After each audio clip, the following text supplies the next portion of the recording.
మనం deputy CM గారి ఊరు అవడం జరిగింది. ఇక్కడ స్వయంభూ శ్రీ పార్వతీ సమేత రామలింగేశ్వర స్వామివారి దేవస్థానం చాలా ప్రసిద్ధిగాంచినది. ఈ దేవాలయం యొక్క విశేషాలు, విశిష్టత ఏంటనేది ఇక్కడ అడిగి తెలుసుకునే ప్రయత్నం అయితే చేద్దాం. ఎక్కడ వీడియో స్కిప్ చేయకుండా చూడండి. దేవాలయం గురించి మొత్తం మీకు వీడియోలో చూపించడం జరుగుతుంది.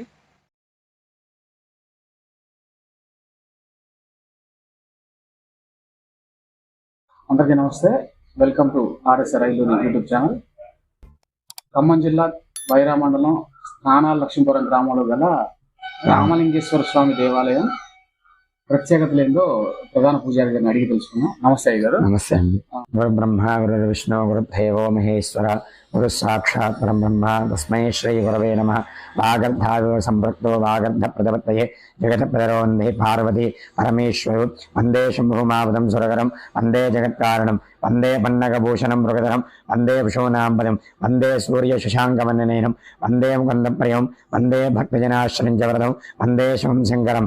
నమ శివాభ్యాం నవయౌవనాభ్యాం పరస్పరాశిష్టభక్తరాభ్యాం నగేంద్రకన్యా వశకేతనాభ్యాం నమో నమ శంకర పార్వతీభ్యాం. మన తెలంగాణ రాష్ట్రం అంటే ఇది ఖమ్మం జిల్లా వైరా మండలానికి నానా లక్ష్మీపురం గ్రామంలో వేయించేసిన నానా లక్ష్మీపురంలో వేయించేసిన శ్రీ గంగా పార్వతి సమేత శ్రీ రామలింగేశ్వర స్వామి యొక్క దేవస్థానంలో ప్రముఖ పుణ్యక్షేత్రం అండి ఇది. వందల నాటి పూర్వకాలంలో మతాబులు ఉండేవాళ్ళండి. ఈ యొక్క మతాబులు ఏంటంటే ఈ గుళ్ళు, గోపురాలు, ఈ దేవాలయాలు, సాంప్రదాయాలు, ఆచారాలన్నీ కూడా తెలిసి తెలియక ఎన్నో చాలా పాపపుణ్య కార్యక్రమాలన్నీ కూడా చాలా చేయడం జరిగింది. మనకి ఈ యొక్క నదిలో మనకి రాముల వారి విగ్రహాలు, శివుడి విగ్రహాలు దొరకడం జరిగిందండి. మనకి ఈ దేవాలయం వందల సంవత్సరాల క్రితంలో ఈ యొక్క దేవాలయం ఉందండి. ఇది ఈ దేవాలయంలో మనకి ఉత్తరం నుంచి ఈశాన్యానికి నదీ ప్రవాహం ఎప్పుడు కూడా ప్రవహిస్తూ ఉందన్నదని గంగాదేవి ఎప్పుడు కూడా నిరంతరం ప్రతిరోజు కూడా స్వామివారికి ఉదయం తెల్లవారుజామున 5 గంటల దగ్గర నుంచి స్వామివారికి సుప్రభాత సేవ, పంచామృత అభిషేకాలు, పూజా కార్యక్రమాలన్నీ కూడా నిరంతరం రోజు కూడా స్వామివారికి పూజా కార్యక్రమాన్ని కూడా జరుగుతూనే ఉన్నాయండి. ఎక్కువ శాతం కూడా మనకి ఆ నదిలో మనకి ఆ రాముల వారు శివుడి విగ్రహాలు దొరకడం జరిగింది. మనకి ఎక్కడి నుంచో ఆ రాముల వారు సీతాదేవి ఈ లక్ష్మీపురం గ్రామానికి రావడం జరిగింది. ఈ నదిలో స్నానం చేయడం జరిగింది. వాళ్ళకి ఆ యొక్క శివుడి విగ్రహం దొరికింది. వాళ్ళు తీసుకొచ్చి మన రామలింగేశ్వర స్వామి దేవాలయంలో ఆ శివుణ్ణి ప్రతిష్ఠ చేసి తదనంతరం ఆ స్వామి వారికి అభిషేకం చేసి ప్రతిష్ఠ చేసి మన లక్ష్మీపురం గ్రామం నుంచి భద్రాచలం వెళ్ళడం జరిగిందండి. అప్పటి నుంచి కూడా ఈ దేవాలయంలో ఆ శివపార్వతులు రాములు వారు ఇద్దరు కూడా ఒక దేవాలయంలోనే గర్భాలయంలో వెలిసి ఉండడం జరిగింది. అప్పటి నుంచి కూడా మహాశివరాత్రి జాతర ఉత్సవాలు, శ్రీరామనవమి ఉత్సవాలు, దసరా నవరాత్రి ఉత్సవాలు, కార్తీక మాసం నవరాత్రి ఉత్సవాలు ప్రతి సంవత్సరం కూడా ఈ యొక్క దేవాలయంలో అన్ని పండగలు కూడా మనం ఏర్పాటు చేయడం జరిగింది. ఎక్కువ శాతం కూడా మనకి అంటు స్థానాలు, మైలు స్థానాలు, అంటు తీర్చుకునేవాళ్ళు, మైలు తీర్చుకునేవాళ్ళు ఈ యొక్క దేవాలయానికి ఎప్పుడు కూడా రోజు వస్తూనే ఉంటారు.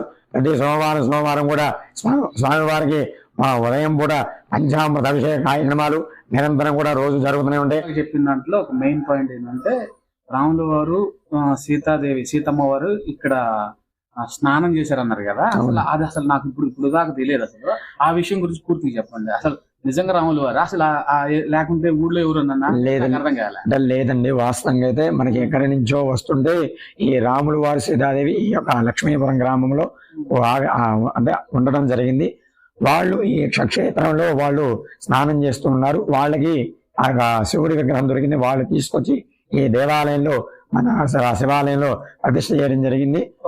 ఆ ప్రతిష్ఠ చేసి అభిషేకం చేసి మన ఈ లక్ష్మీపురం నుంచి ఒక్కొక్క దేవాలయంలో ప్రతిష్ఠ చేసుకుంటూ భద్రాచలం వెళ్ళడం జరిగింది. పాయింట్ ఏంటంటే రాముల వారు సీతమ్మ వారు వచ్చారు దీనికి వచ్చారు. ఇప్పుడు వాళ్ళు అయోధ్యను వదిలిపెట్టి వనవాసం చేయడానికి వచ్చిన ఆ టైంలో వనవాసం చేసుకుంటూ ఒక్కొక్క దేవాలయం దర్శనం చేసుకుంటూ వచ్చారు. వచ్చి ప్రతిష్ఠ చేసి అంటే రాముల వారు సీతమ్మ వారు వచ్చే టైంకి ఇక్కడ శివాలయం ఉందంటారా? కట్టారు. రాముల వారు అంటే త్రేతాయుగం నాయుడు, దాదాపు 5-6 వేల సంవత్సరాలు నాయుడు కదా. అప్పుడే దేవాలయం ఉందంటున్నారు కదా మీరు. దేవాలయం అంటే ఒక చిన్న ఒక పూరి గుడి చేశారండి. పూరి గుడిసె. పూరి గుడి చేశారు. ఓకే. పూరి గుడిసె అయినా కానీ దేవాలయమే కదా. పూరి గుడిసెలో ఉన్న స్వామివారు ఎవరు అసలు ఫస్ట్ శివుడేనండి. శివుడే. తర్వాత ఆ నదిలో విగ్రహాలు దొరికినాయి. రాములు వారి శివపార్వతుల విగ్రహాలు దొరికినాయి. ఎవరికి దొరికినాయి అవి? అవి దొరికినాయి ఒక కొంతమంది భక్తులకు. ఇక్కడ శివుడిని ప్రతిష్ఠించింది సాక్షాత్ రాముల వారేనండి. రాముల వారు సీతాదేవి వాళ్ళ స్వహస్తాలతో చేయడం జరిగింది ఈ దేవాలయం. ఓకే. ఇప్పుడు దాకా అసలు సాక్షాత్ రాముల వారు సీతమ్మ వారు ఈ ప్రతిష్ఠించారని చెప్పి అసలు ఎవరికి మాక్సిమం తెలియదని చెప్పి నా అభిప్రాయం. నాకు ఇప్పుడు కొత్తగా తెలిసిందని చెప్పి తెలిసింది. అసలు ఇది ప్రచారం చేస్తే మన స్వామి వారు ఇంకా డెవలప్ అవుతారు అనేది నా ఉద్దేశం. తప్పకుండా. అంటే అసలు అమ్మవారు రాముల వారు సీతమ్మ వారు అసలు ఏ టైంలో అనేది కూడా మనం చెప్పగలుగుతాం. అంటే వాళ్ళు వనవాసం చేశారు కదా, 14 సంవత్సరాలు వనవాసం చేశారు. వనవాసం అంటే ఆ టైంలో ఇది అడవి అన్నట్లే. అంతే అడవి. ఆ టైంలోనే ఈ యొక్క దేవాలయం చేయడం అట్లా పూరి గుడిసె దగ్గర నుంచి ఈ చింతని బోవారి స్థలం ఇచ్చి ఈ దేవాలయం అట్లా కట్టించిన తర్వాత స్వామివారు అమ్మవారు ఇక్కడ స్నానం చేస్తుంటే శివుడు దొరికింది. తర్వాత తీసుకొచ్చి ప్రతిష్ఠించారు. రాముల వారు సీతమ్మ వారు ప్రతిష్ఠించారు. ఆ తర్వాత కాలంలో రాముల వారు సీతమ్మ వారి విగ్రహాలు దొరికినాయి. శివపార్వతుల విగ్రహాలు 6 విగ్రహాలు దొరికినాయి. 6 విగ్రహాలు శివపార్వతులవి, రాముల వారు, సీతాదేవి, లక్ష్మణ, ఆంజనేయ స్వామి.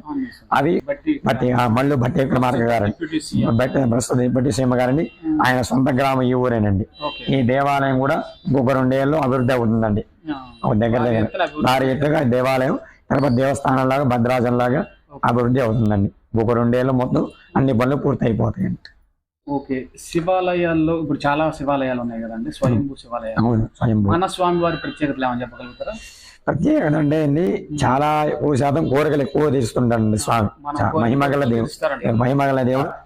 మహాశివరాత్రి జాతర ఉత్సవాలు 5 రోజులు జరుగుతూనే ఉంటాయండి ఈ దేవాలయంలో. ప్రతి శివరాత్రి శివ కళ్యాణము, శ్రీరామనవమి రామ కళ్యాణము మనకి ఎప్పుడు కూడా నిరంతరం ఈ దేవాలయంలో జరుగుతూనే ఉంటాయి. ఎట్లో ఆలయ ప్రధాన అర్చకుడు అంజల చంద్రశేఖర శర్మ గారండి. ఓం నమ శివాయ, హర హర మహాదేవ, శంభో శంకర. ఓం నమ శివాయ, హర హర మహాదేవ, శంభో శంకర. వైరా మండలం స్నానాలక్ష్మీపురంలో వేయించేస్తున్న శ్రీ పార్వతీ సమేత రామలింగేశ్వర స్వామి వారు కౌతూల నాటి చరిత్ర కలిగిన పూర్వకాల శివాలయం అండి. ఇది స్వయంభూ శివాలయము. ఇది చాలా పవిత్రమైనది. ఈ గ్రామంలో ఉత్తరంలో నది పారుతూ ఉన్న కొన్ని క్షేత్రాల్లో ఇది ఒక ప్రముఖమైనది ఈ క్షేత్రము. ఈ క్షేత్రంలో స్నానాలక్ష్మీపురం అంటే పూర్వకాలంలో మా గ్రామంలో ఉన్న శివాలయంలో పెళ్లి కావాల్సిన వాళ్ళు, పిల్లల సంతానం లేని వారికి, ఇంకా కష్టాల్లో ఉన్న వారికి ఏమన్నా అంటు స్నానాలు చేయడానికి ఈ నదిలో, పవిత్రమైన నదిలో స్నానం చేసి స్వామివారిని దర్శించుకోవటం వలన చాలా పుణ్యమైన క్షేత్రముగా పూర్వీకులు చెప్పేవారు. ఈ పుణ్యక్షేత్రంలో ఎవరైనా దర్శించుకున్నట్టయితే పూర్వకాలంలో నైతిబాతులు కానీ, ఏమైనా సంతానం లేని వారికి కానీ వీరికి స్వామిని దర్శించుకోవటం వల్ల ఇమీడియట్గా ఈ దాని యొక్క ఫలితం అనుభవిస్తారు సార్. ఓం నమ శివాయ, హర హర మహాదేవ, శంభో శంకర్. నా పేరు డాక్టర్ రమేష్ అండి. నేను ఈ ఊర్లోనే పుట్టాను. మా ఊరు ఈ ఊరే. నేను విజయవాడలో డాక్టర్గా ప్రాక్టీస్ చేస్తున్నాను సార్. ఓం నమ శివాయ.